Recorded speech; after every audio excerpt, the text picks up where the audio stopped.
first of all, I want to say thank you for giving me your time to come in and talk about what you're doing in Denver Public Schools. And for those of you who are watching and listening, I want to introduce you to Dr. Alex Marrero, Superintendent of Denver Public School System. It is the largest school district in Colorado. I believe you have over 200 schools. Is it 65,000 students? No, 90,000 plus. Oh, 90,000 plus, okay. When we count the ECE scholars that we have, it's over 90,000. Okay. And I'm trying to remember how many teachers. I know you have. We have close to 5,000 teachers, 5,000 but we have teachers. like 16,000 employees altogether. Wow, okay. So the reason I'm reaching out and talking with you is, as I've looked you up, and I'm a resident in this school district. I'm a former educator, and I believe we all need to get involved to help shift what's going on in education. So my purpose is to bring forth the stories of success. And to me, success goes beyond test scores increasing. We're talking about school culture. You have brought in, you're very community oriented. And that is that whole unit that we really need to see and know how that was done. So I know that you're the first Latino and African American superintendent here, as well as your background is a Cuban immigrant and another parent from Dominican Republic. That's correct, yeah. So tell us a little bit about where did you start and how did you come this way? Yeah, well, I started, I guess, where I was born, right? And that was New York. Everyone who knows me knows Bronx. However, technically, this may be news to some. I don't know what possessed Mom. We were living in the Bronx, but she said, I want that hospital, and that hospital happened to be in Harlem. So I was technically born in Harlem, Wow. St. Luke's, Okay. on 110. But raised in the Bronx my entire career. When I say career, as a scholar, youngster, teenager, young adult, and for the most part, as a practitioner, educator. Great experience, difficult, a lot of obstacles, but I wouldn't change it. It made me who I am. Interesting enough, I most recently had a conversation with some community members here, and they wanted to know a little bit more of what you're asking. Okay. Instead of, they wanted to get into, tell us where the district is headed and how we can support, of course, ultimately, but they wanted to know who, Right. not Dr. Marrero, who little Alexi was. Yeah. And I got into a lot of the stories that I haven't said in a long time. You want me to share Well, something? I would love for you to share some. So when we were living in the birthplace of hip hop, like the cross Awesome. streets of Cedric and Cedar, Oh, love that's where home was, and we had an incredible upbringing, a lot of love.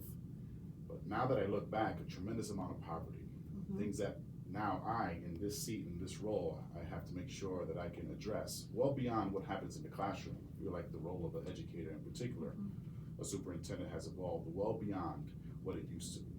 So I keep that in mind. So my lived experience, that's why I say it's the best experience that I can ever ask for, although it was incredibly painful.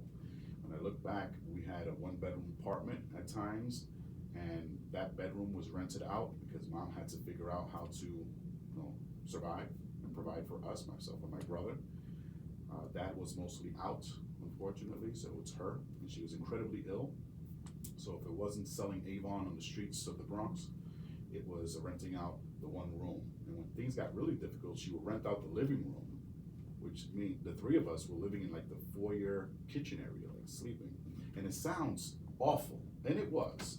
However, we as youngsters did not see it that way because Miguel from the 4th floor had that happen to him all of last year, right? Xiomara from across the way on the other building, she had happened for 2 years consecutively. She just got the living room back. So it was like, it's just our turn, right? And we spent most of our time outside, doing good things, getting in a little bit of trouble, like breaking a couple windows with a baseball, nothing too serious. Having fun. Having fun. Being kids.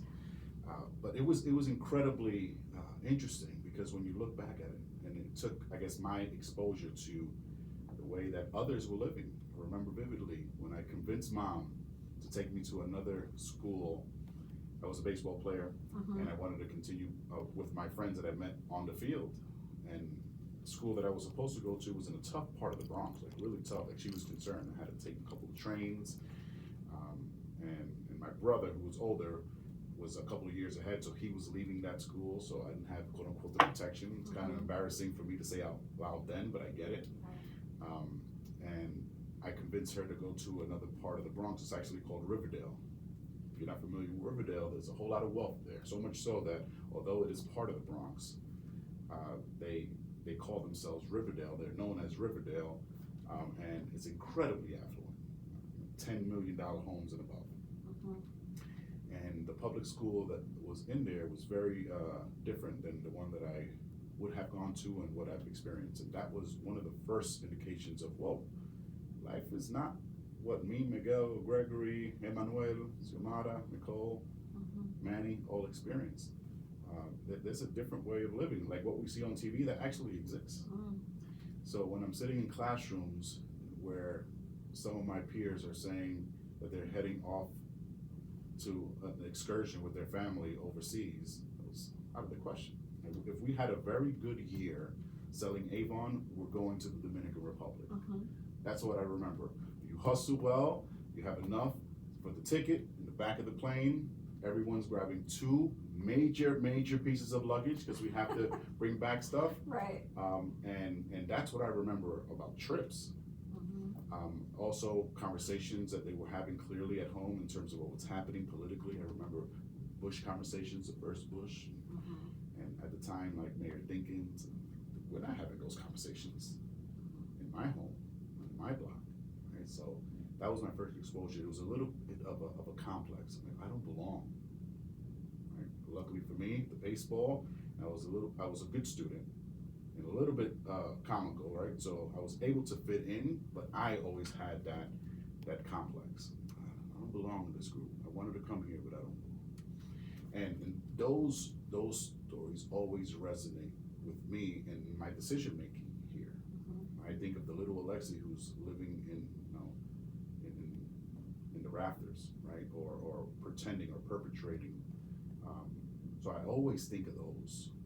All students, of course, because we also have to accelerate the trajectory for all students, but I'm thinking of those who've been underestimated. And that's what I think I was, and everyone in my neighborhood. We had a tremendous amount of opportunity. We were doing innovative things in a way that perhaps is not defined in the way that folks think of innovation present day. And shortly after that, life got really real. Mom passes away, and I'm forced to make decisions as a youngster. And education was the only public entity that did not close their door right on my face. Welfare did, disability did, Section 8 did, SSI did. All the programs that we were a part of immediately, in certain cases, threatened me. I remember riding the train, like, is this gonna be life? Heading from the welfare place with a couple of coupons that they gave me. I went back to the school, and that's an educator who said, no, not on our watch. So that's when I knew that I had to become an educator. So that's a very abbreviated story. But that's a good part of my why. Well, I can also see from that story why you're doing what you're doing here in DPS. You know, I briefly, I'll be honest, read your post around AI and what you're doing, and what I heard out of that was we're going to take a balanced approach. It's not all this, it's not all that, but it's something real and it's coming, and we need to prepare our students for it, which to me is a very logical approach versus one extreme. Don't use it, use it for everything. And it's, again, I need to go back and read more, but you've got a plan, and that's what I noticed was whatever you're talking about is you have a plan. So I get, one of the questions that comes out of that, your story, and that is, what have you done to maintain that why? I mean, you clearly went through a lot, and unfortunately today we have probably more students than ever who are going through that throughout the country. We have high numbers of immigration everywhere, I really got to see that when I was working for a major textbook company, and I mean, I'm doing stuff online all across the country, and I thought, this is not just some little local thing that people might think of, it's impacting everywhere. And so it takes a lot of fortitude, I think, with someone to keep the positive attitude and we're gonna keep going forward. Well, how do you do that? How do you look at the landscape and go, or how have you? Maybe that's part of the question, because I know that you have schools that are, I look at so many different states that have raised above needs improvement, I'm going to say, from the state level. That takes work, and that's where I go back to the word transformation. Like, when you came in 4 years ago, how did you approach this? Again, the words up there, collaboration, accountability, all tie in with, to me, leadership. Does that make sense? It does. Okay.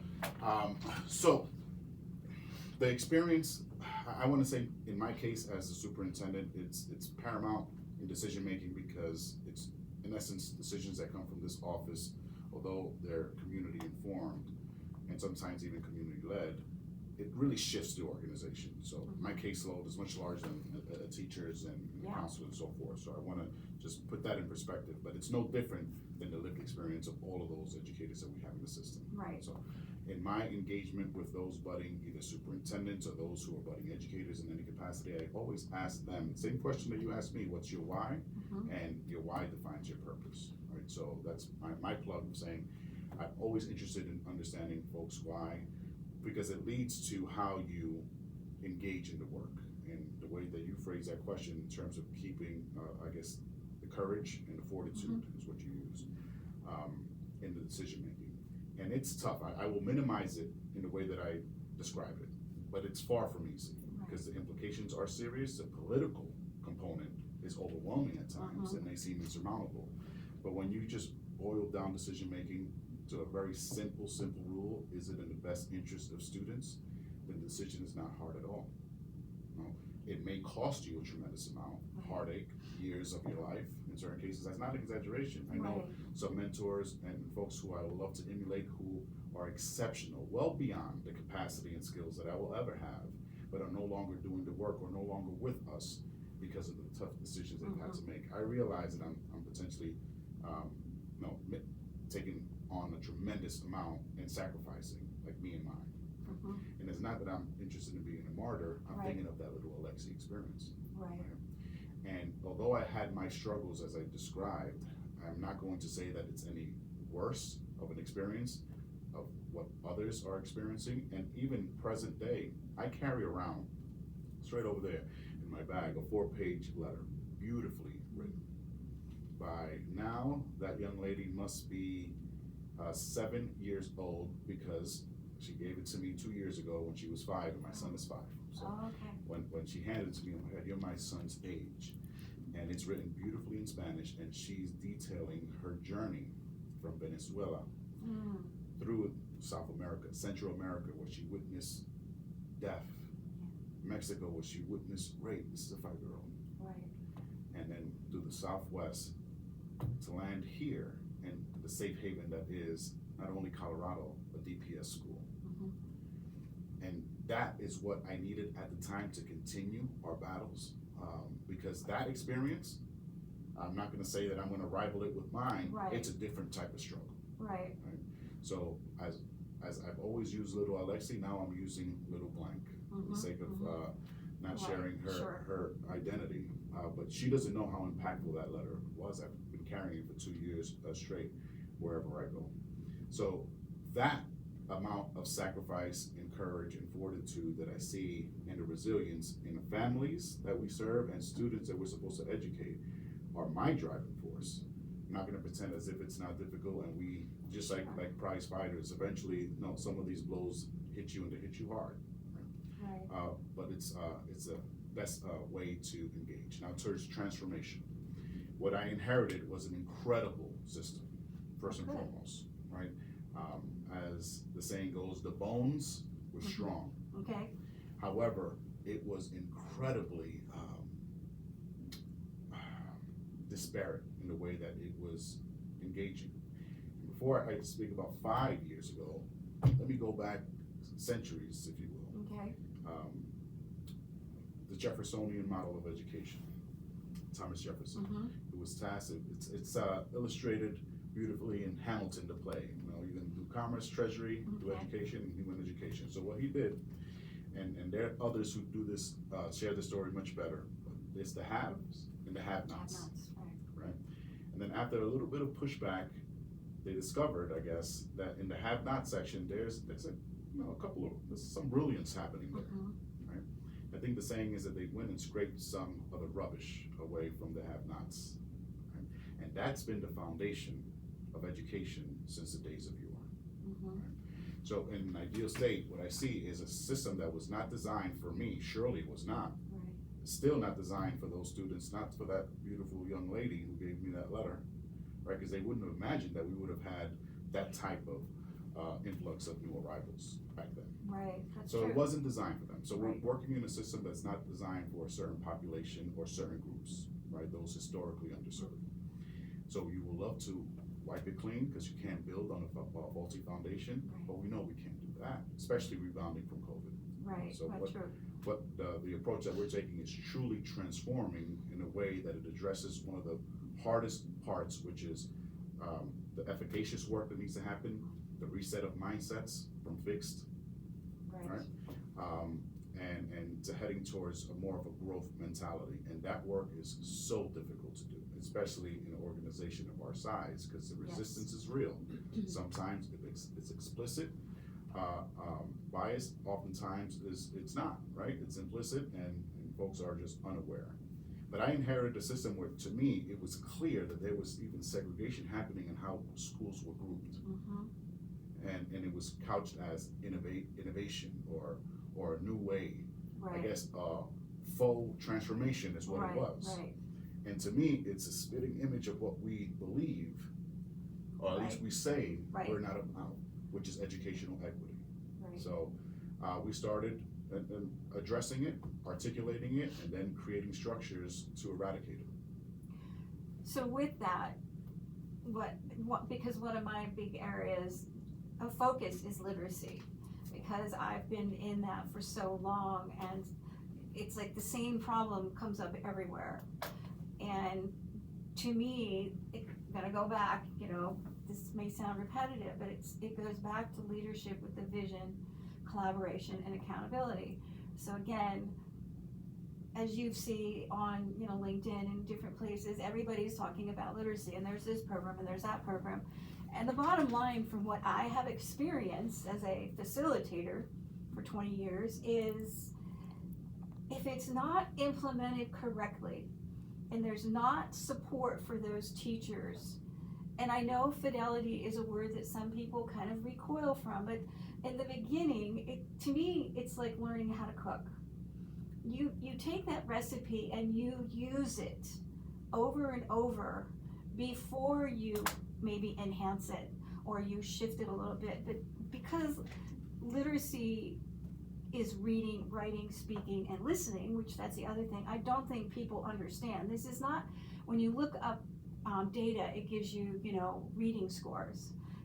Reading is, as you know, is really just kind of the tip of it, because this is going to determine how that person is able to contribute and be part of our society.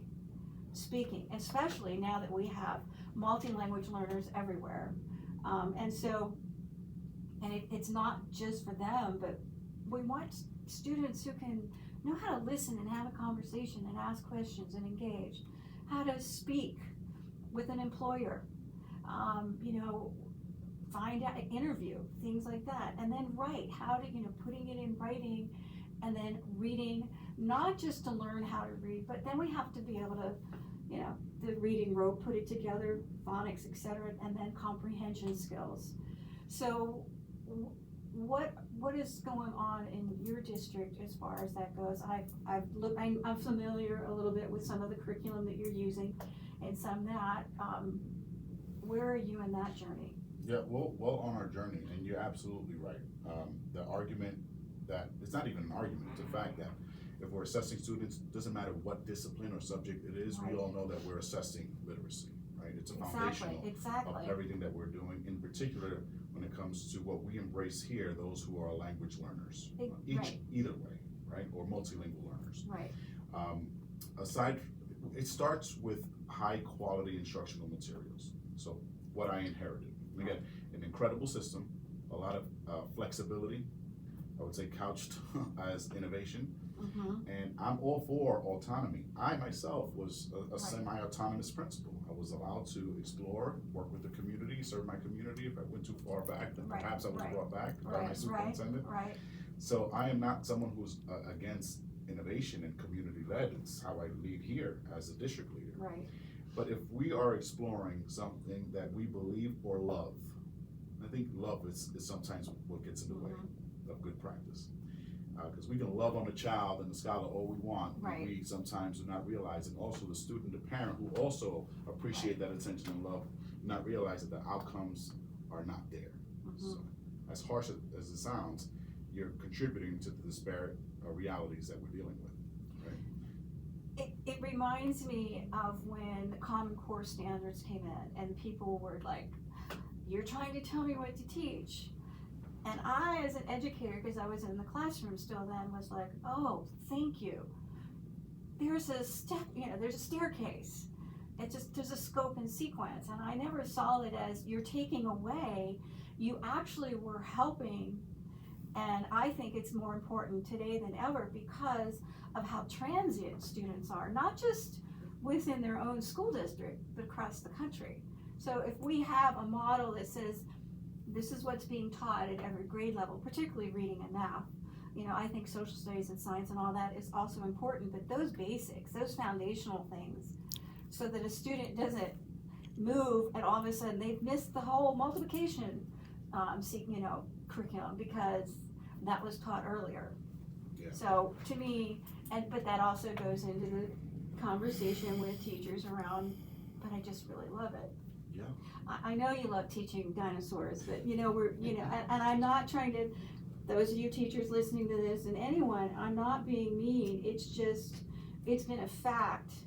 And if we're going to get on board, and the other piece I'm going to throw in there for people listening to this is 48% of the schools in the United States are Title I. 48%. That was like a statistic of I think it's maybe just a year old. And I went to the Department of Education, that's where I pulled that fact. Now, not everybody, and I will save more information on Title I for people because that's been my other concern, because again, we want our students to have literacy skills so they can work, they can be part of society, they can be in healthy relationships, they can further their education. But Title I, again, I'm not going to go into all that right now, but what I found is it's not a party thing. It's something that was started back in the 60s, and I personally want to learn more about it, why we're going in that direction, because it impacts also the food that's being served in our Title I schools. So can I jump in? Absolutely. Because obviously you experienced it, and how difficult that could be, because this is what they've done, they're well-intentioned, but sometimes it's just simply not hitting the mark. Right. And if I can, a friend, but also a practitioner, educator turned author, Ken Williams and I, had a conversation, and he's written a book, Ruthless Equity. We've done some work here. Right. And one of the things that in our conversations that resonates well with me is the following, that you have to be ruthless in your pursuit to equity, but the other side of that is you have to be ruthless in removing all the factors that inhibit that from happening. And this is where when someone like me gets I guess named as a top-down or a tyrant, it's because I've identified very clearly that this is not high-quality instructional materials that we're putting before a scholar. Right. Right. So that's where it starts, right? If the bar is here, sometimes our appreciation and deep love for the student who has yet to reach that bar, we end up just lowering the bar for the student. Right. That's a major disservice. Exactly. Let's take it out of education for a second. Okay. Let's say that I have water. I don't drink coffee. Do you? I drink coffee. All right, what's your favorite type of coffee? Are you one of those that has like 10 things for Starbucks? Oh, Are you a no. Starbucks Well, person? I like really good coffee. It's not necessarily Starbucks. Sorry, Starbucks. I like to visit local people. I really have turned to how do I support my local person. I like rich, I want to taste something. Okay. I don't want a lot of stuff in there. Got it. You know. Let's. Okay, What is does something that that make is? sense? It does. It does. It may not Okay. work for what I'm trying to Keep accomplish going. here. We'll get there. What is an order that is very customized for you that you expect it to be the same no matter where you order it? That would be a cappuccino. Okay. All right. And let's say it's XYZ organization. Yeah. It would, yes, that could be And- any coffee shop, really. And you're here in Denver. You order it, Mhm. and it's exactly what you expect. It tastes the same. Right, You taste something. as right, you said, it's got a good taste. and you do it in Delaware. It's the same. It's same. Right? You do it outside of Sacramento, it's the same, Right. right? But let's say you visit New York, where I'm from. I'm gonna pick on my place, and you go to an incredible XYZ Right. boutique, and you order it, and it's awful. Mhm. And then you open it up, and then you see maybe some Right. jalapenos in there, some salt in there, and you're like, wait a second, this is not Right, how it's right. made. Mhm. Question I would pose is rhetorical, but what would you do? You have some options. You could throw it away, right? But let's say this is a very expensive, cup of Joe, and now it's $25 that you just threw away, right? You're probably gonna go back. I'm somebody who speaks up. So you're gonna go back. So Okay. I'm going to say. So what would you say? This isn't what I expected. Could you tell me about these different ingredients in here? This is what here's what I'm used to. Okay. I want to have a conversation. All right. Well, let's have it because now I'm the person, right? So I tap in the manager, and the Right. manager comes in. So now I'm gonna assume the manager role. Okay. I'm sorry, Ms. Shoemaker, and I pull you to the side. See little Alex over there? He has the recipe that we always do, Mhm. but I need you to know that he's an English language learner. He also has special needs, and he's a new arrival. Can you forgive him? Don't answer the question, but that's what we're doing in education.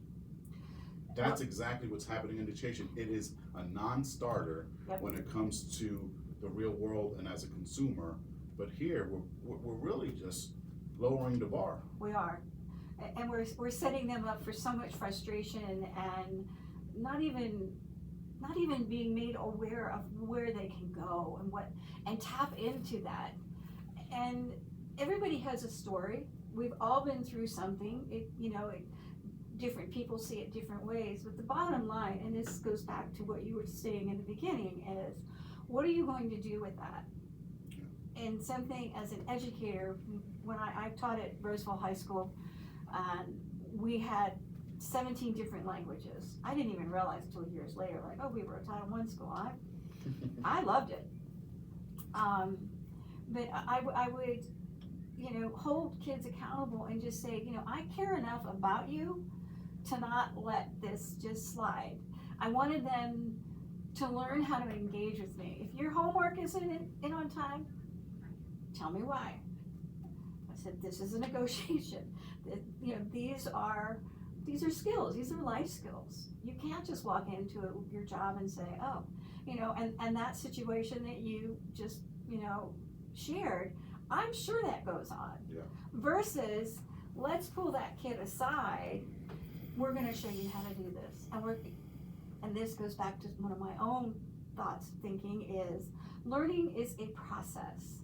We're not one and done.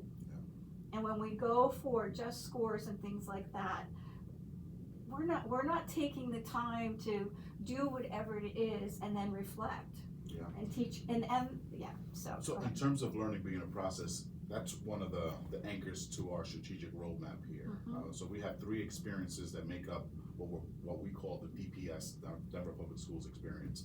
At the core is a student experience, the system experience that speaks to the inequities, but of course the finance, budget, Right. talent. But we have the adult experience, and our vision statement is very clear. Every learner thrives. That means Right. us as well. Right. So I don't want to shift the conversation, but No, go ahead. I'm enjoying the conversation. I wonder sometimes if the educational ecosystem, if you will, has evolved, because I see a whole lot of educators, well-intentioned, who are teaching their past on the present. Right. Right? Or teaching even their present on the present. Now, we're embarking in a world of AI that has some folks excited, a lot more terrified. You mentioned it earlier, we are welcoming it, exploring it with a tremendous amount of caution. And I don't know, and you've said it several times, we have a duty to prepare our students to be productive members of either our local or global society. And I don't know if education has shifted, right? Now, it's well beyond a test score, but even when you look at those assessments, they're assessing the same thing that we've assessed for ages. It's not giving us new information. It's like me looking up literacy rates and only seeing reading. Once in a while seeing writing, and when I have conversations with people, I'll say, well, you realize literacy is not just reading. These are skills that make us productive and be able to provide and have relationships, and on and on and on. And I would agree with you. I don't think the conversations are happening, and this is my own, I guess I'm going to say it's my own theory or something I've been exploring. Because of all the training I've done with curriculum companies, I kept asking myself, why isn't it sticking? When I keep coming back or I'm online, what is it? And here's my takeaway. I think something that is missing in education is personal development. When you come in and when I'm talking with a teacher and I'm asking them to change, I met with so much resistance. And so unless I know how to ask questions, this just kind of came about because I kept asking the question, why isn't this landing? There's a leader who bought it, they kind of drop in. I'm dealing with this teacher over and over and over, and I'm having the same conversation until I started to shift, and I just flat out started asking, and this was really more when I started my own company, is, so what's really behind this? What can you share with me? Why you're not doing this? Yeah. And sitting in the silence, and then getting vulnerable and sharing my worst interview on the planet, where I went in, I had been subbing in this school district, they called me back in, and I took a phone call that I should have never taken before I went through that door. I couldn't even answer some questions. And the principal later said, because I was a sub at their school, and he goes, I don't know what happened. But I've had that same experience, and what I realized is when you walk through that door, you drop everything. And I shared that with this teacher, which then opened the door for conversation. Nobody told me to do this, but that's the difference. It's like we're asking people to change who they are, who they're being, without giving them the tools. The support, right? It's like, oh, empty toolbox, sorry, but here's your new curriculum. Yeah. Go ahead. We've experienced that. I just want to join in our rollout. I mentioned the high quality instructional materials. That in itself was a process, and where we engaged all of our school leaders, in certain cases who didn't adopt, so they could showcase how theirs met the rigor. But the focus on the tier 1 instruction, right? That's what I say, the bar, right? Now we can get into tier 2, tier 3. They're necessary, but the bar, right? Back to that. Explain a little bit about tier 1 for somebody who does not know what that is when they're listening. So it's the foundational experience, the what is expected for all learners to be exposed to at minimum, and the expectations that go along with it. And then we get into different tiers of added support, whether it's intervention, whether it's in or out of the classroom or even the school, right? So it's what I refer to the bar as that coffee analogy. Your cappuccino analogy is what I would say. So the expectation is that it's the same no matter where you go. Right. If the expectation is that instruction from that high quality curriculum or curricula that we've rolled out several throughout our system, some that you said that you have followed. it's going to be the same in every school as it would be for every score.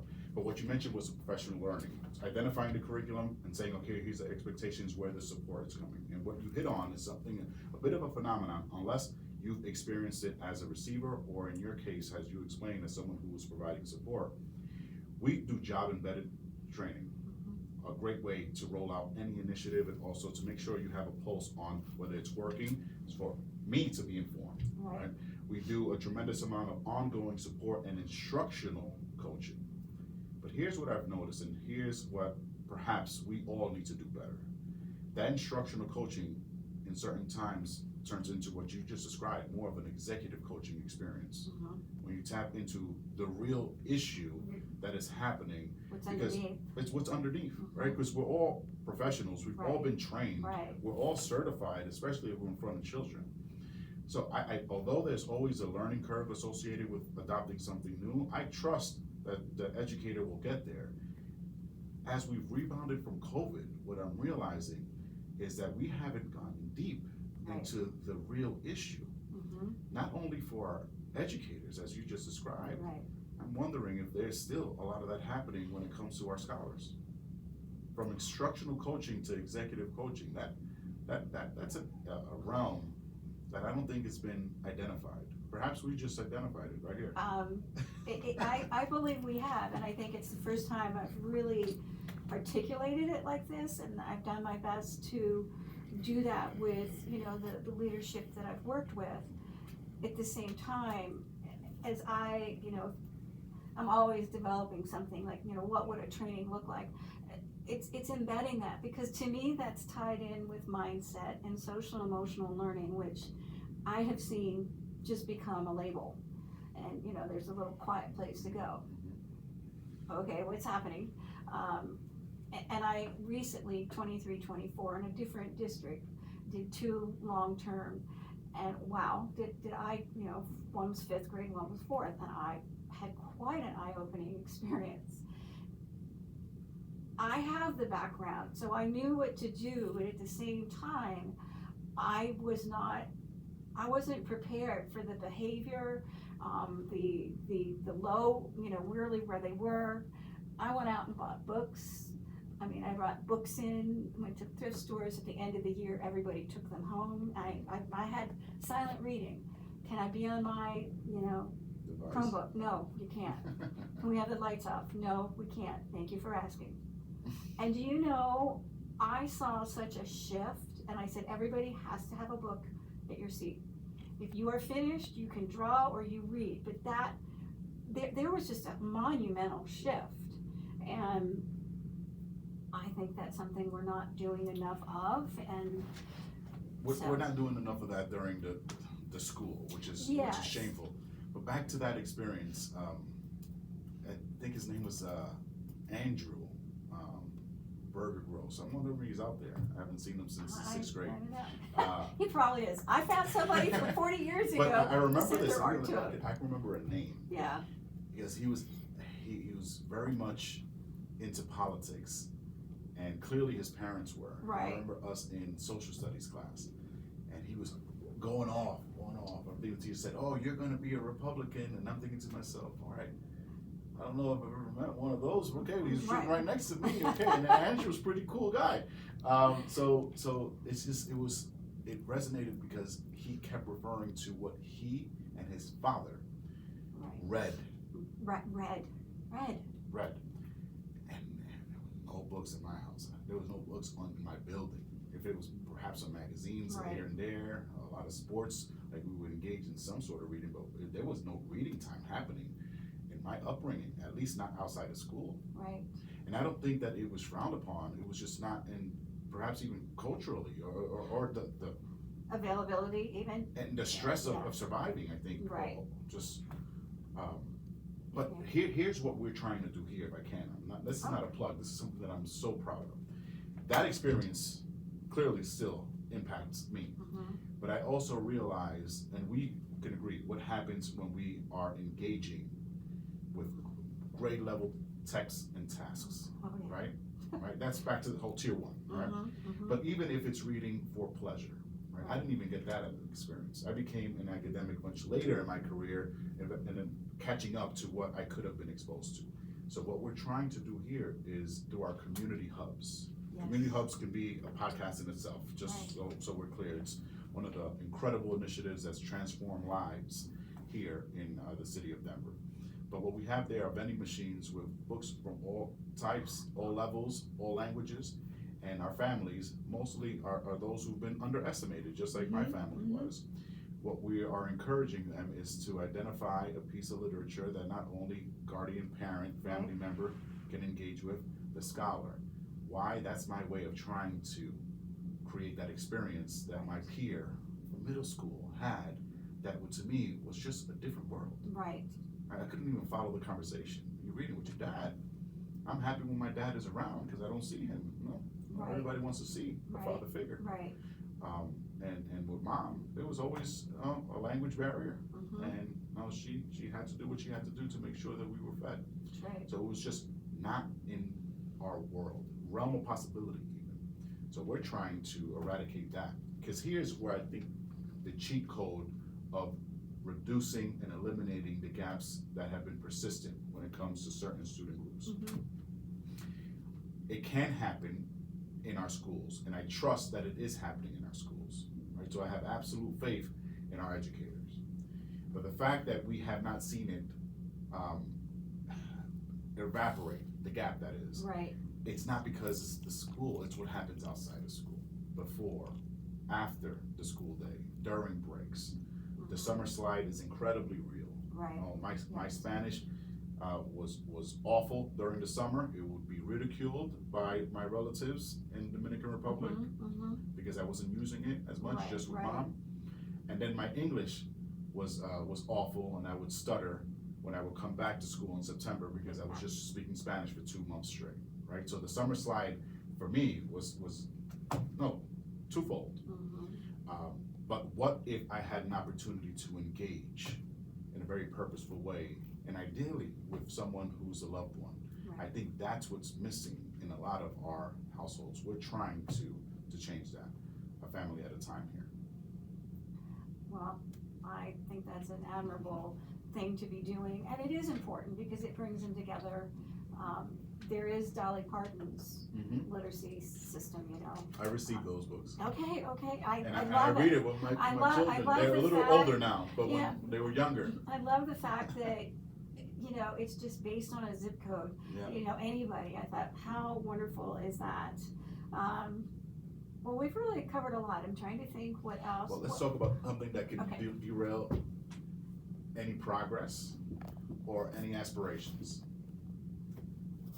Oh, thank you. I'm so glad you brought up. Okay, I do want you to talk about money because so often, particularly when I'm around teachers and, you know, sometimes principals, the first thing they say is, well, it's all about money. And I'm going to challenge that because I think there's some truth to that, but I don't think our lack of progress and our literacy rates and things, it's not all about money. It's about implementation. It's about the support, the things that we talk. That's my view.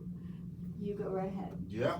Well, I appreciate that point of view, but I want to say that funding is essential on how we currently operate.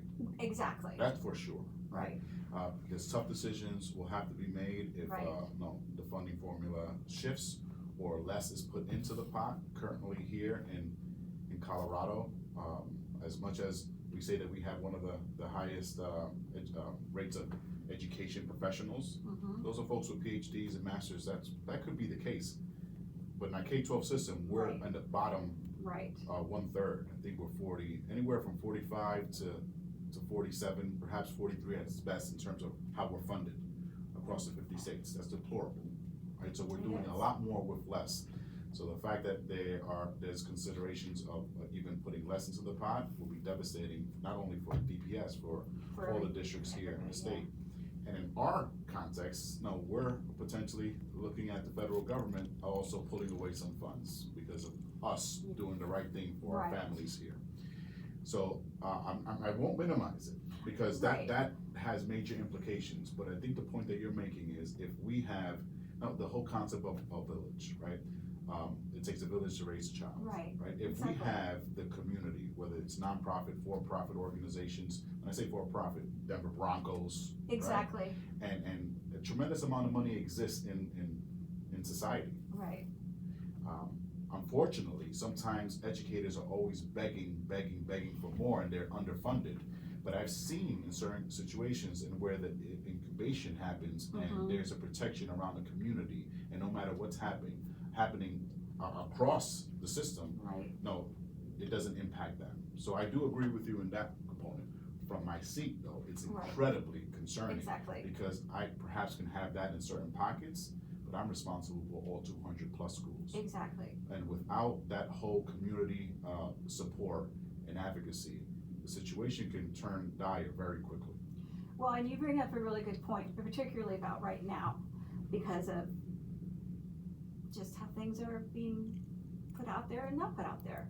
One of the things I really want to do also with these podcasts is I want to talk to businesses. Businesses and education have got to come together more.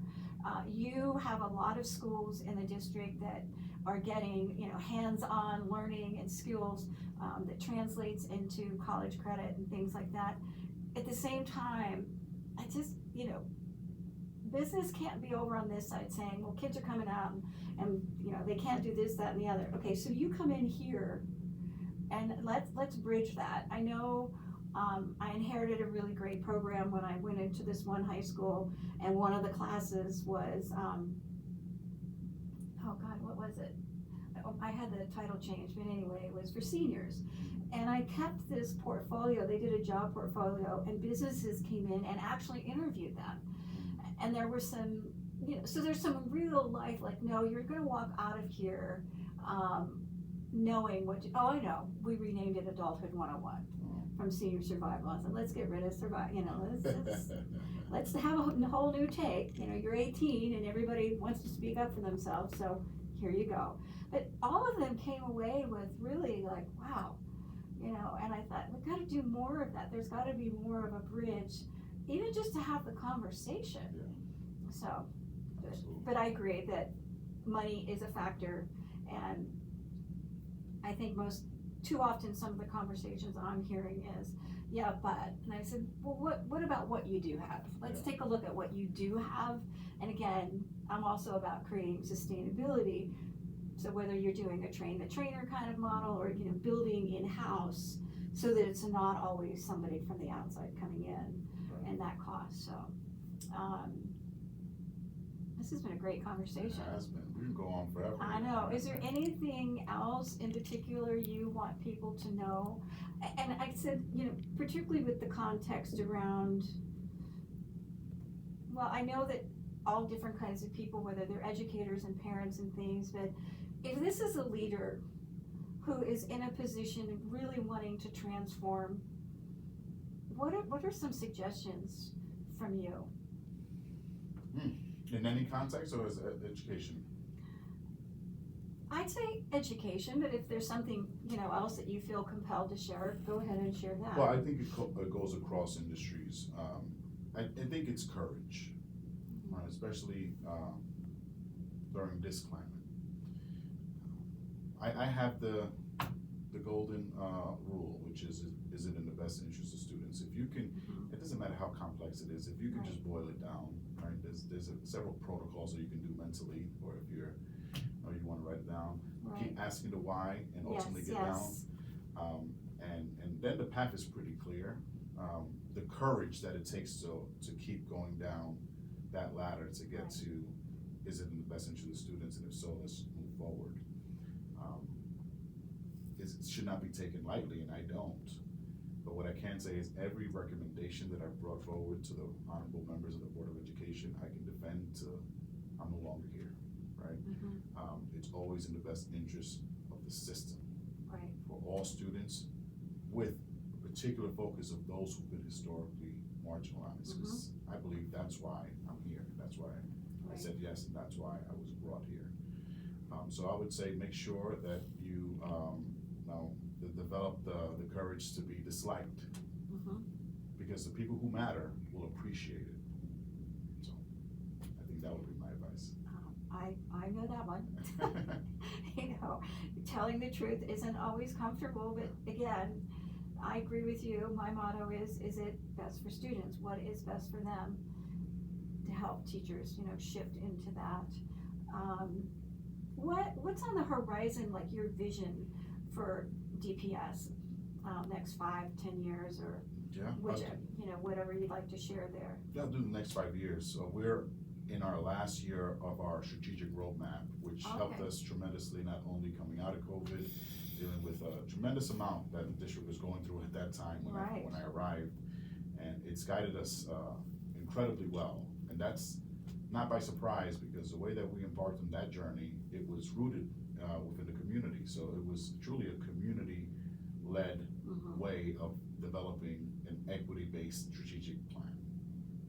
One of the best things that I've ever did, because who am I to impose my prior experiences, like I say, in New York, on Denver? It would not work, right? So as a public servant, I in essence regurgitated in a very nice polished way what the needs, the wants, and the desires of the Denver community was, right?